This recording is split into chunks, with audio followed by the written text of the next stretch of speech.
personnages qui entendent montrer au monde que le sport peut tout changer et qu'il mérite de jouer un rôle majeur dans la société. Bonjour Sabrine et Jacob. Qu'est-ce que vous... Bon. Les JO, ça vient juste de commencer, et je sens déjà qu'on va se ridiculiser. Quoique, voir Anne Hidalgo se baigner dans la Seine, ça n'a pas vraiment de prix. Mais bon, tout cet événement m'a rappelé qu'il y a un an, j'ai publié un post dans l'onglet communauté de la chaîne, dans lequel je proposais à mes abonnés de choisir la prochaine vidéo à paraître parmi une sélection de 3 vidéos qui étaient en préparation à l'époque. Mais bon, c'est pas le post en lui-même qui nous intéresse, c'est ce qu'il y avait dans les commentaires. En fait, dans les commentaires de ce post, mon très cher ami Captain Dragon disait ça. Tu peux faire une vidéo sur les Jeux Olympiques? Ils veulent mettre du Fortnite stand de tir comme discipline. Interpellé, je lui ai répondu « Sérieux? Je ferais peut-être une vidéo où l'e-sport est un sport, du coup. » Et sa dernière réponse, très catégorique, comme souvent avec lui, m'a pour le moins interpellé. Il a donc dit « Pour moi, je trouve ça stupide de mettre des jeux vidéo aux Jeux Olympiques. » Non, oups, mauvais même. Mais quand est-ce que la folie des hommes va-t-elle s'arrêter? Les Jeux Olympiques de Paris venant de commencer, je me suis dit que j'allais enfin faire cette vidéo à laquelle je songe depuis cet échange. Je me suis dit en fait que c'était le bon moment pour la faire parce que les vues les gens, les vues. Oui, je suis un enculé. J'aime énormément l'argent. Oyez, visiteurs de l'internet, vous êtes sur la chaîne d'Athlance le Grand, et aujourd'hui, je vais vous donner mon avis quant à la potentielle présence de jeux vidéo, donc d'e-sport, aux Jeux Olympiques.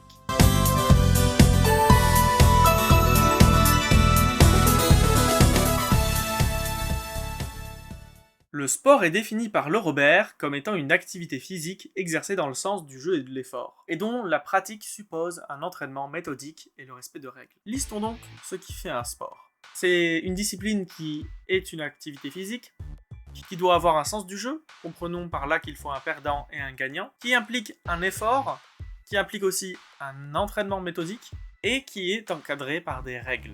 Alors, si le jeu vidéo n'est que très rarement physique, coucou Just Dance, il correspond néanmoins à la quasi-intégralité du reste de cette définition. Car il a un sens du jeu, puisqu'il y a dans tous les jeux vidéo des gagnants et des perdants, car il implique des efforts, des surpassements et des dépassements constants de ses propres capacités ainsi que de celles des autres. C'est valable pour tous les jeux vidéo à composante compétitive, et plus particulièrement dans le speedrun. Le speedrun, c'est une discipline qui consiste à terminer un jeu vidéo le plus vite possible, et en remplissant certaines conditions. Ça suppose une connaissance, une étude et une maîtrise complète du jeu speedrunné. Le but étant de toujours réaliser l'objectif final dans un temps le plus bas possible. Et c'est vraiment très impressionnant à regarder. En général, dans le speedrun, on exploite toutes les failles, tous les bugs permettant de raccourcir son temps. Certains bugs fonctionnent même au pixel près et nécessitent, pour être utilisés, une maîtrise parfaite du jeu. Ça demande donc un effort considérable et un dépassement de soi et des autres perpétuel. Ensuite, l'e-sport, ça demande un entraînement quotidien, parce qu'il faut apprendre à jouer au jeu et à avoir les meilleurs skills possibles, mais pas seulement, parce qu'il faut aussi apprendre à prendre des décisions dans un temps record et à développer ses réflexes. Il faut également apprendre la communication, si c'est un jeu d'équipe, le fonctionnement du jeu dans ses moindres détails pour être le meilleur possible, et donc niveau entraînement, c'est extrêmement conséquent. Et ça ne se résume pas seulement à jouer, il faut aussi apprendre toute la partie théorique de chaque jeu compétitif.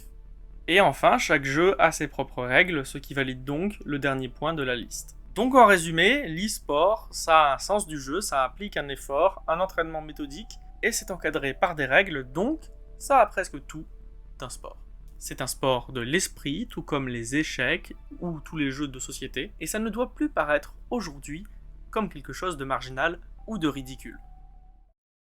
11,7 millions de Français étaient fans d'e-sport en 2023, d'après Statista. C'est à la fois un nombre très impressionnant et conséquent, compte tenu de la relative jeunesse de ce média et de cet art qu'est le jeu vidéo, et ça reste quand même plus ou moins 3 fois moins que les 33 millions de Français qui suivraient le sport plus traditionnel d'après l'étude Know the Fan, réalisée par Perform Group en collaboration avec Kantar Media et Sport Business. Que faut-il en déduire? Que doit-on regarder? Le fait qu'il y ait beaucoup de monde intéressé par l'e-sport, et qu'ils le reconnaissent, ou le fait que 3 fois plus de personnes soient fans de sport?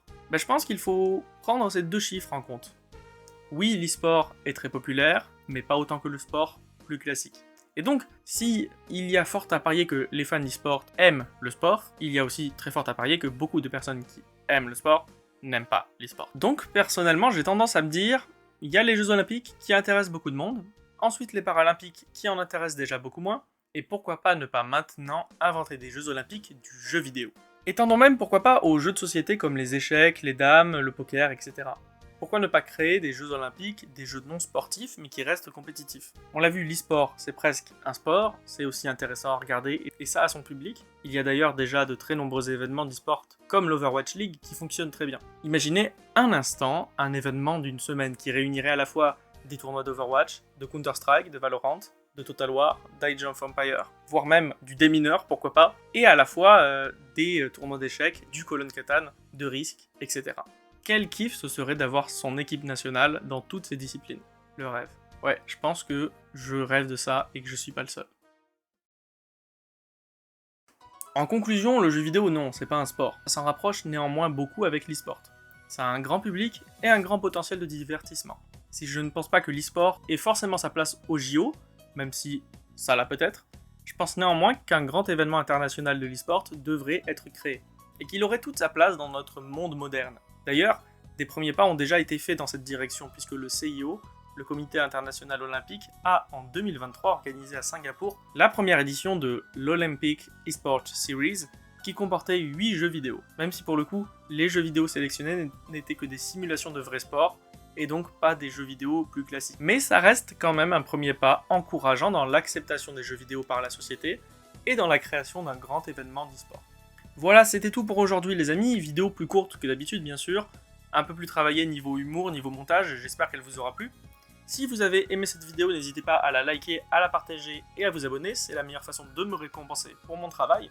Sur ce, je vous dis ciao ciao, à la prochaine et d'ici là, n'oubliez jamais, courage, honneur et justice. Allez, merci pour le succès phénoménal des 3 dernières vidéos, c'est du jamais vu sur cette chaîne, je vous adore. Bonnet. La dégradation s'accompagnera néanmoins d'un épais manteau.